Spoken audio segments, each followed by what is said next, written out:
যখন চোখ খুলতে ইচ্ছে করবে তখন চোখ খুলতে পারো। প্লেসমেন্ট বা রেকি দীক্ষা হলো হলিফায়ার ফার্স্ট ডিগ্রি। তোমার অনুভূতি বা অভিজ্ঞতা কেমন বলো? আমার হাত কাঁপছিল। হাত কাঁপছিল?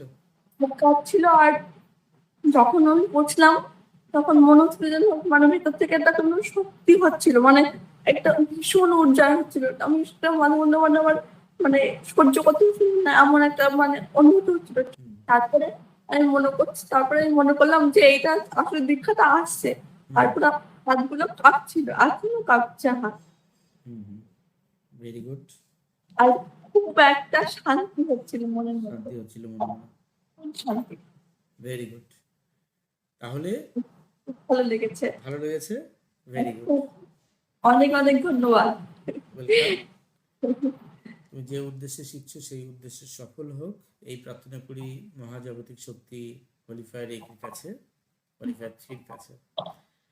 তোমার জন্য আগামীতে এগিয়ে চলার পথ সুগম হোক, সকল বাধা বিঘ্ন মুক্ত থাকো এই প্রার্থনা করি। তো এবার আমরা পরবর্তী ধাপে আসবো ক্লাসে। হ্যাঁ, আমার হাতের মধ্যে গরম হচ্ছে, গরম হয়ে যাচ্ছিল।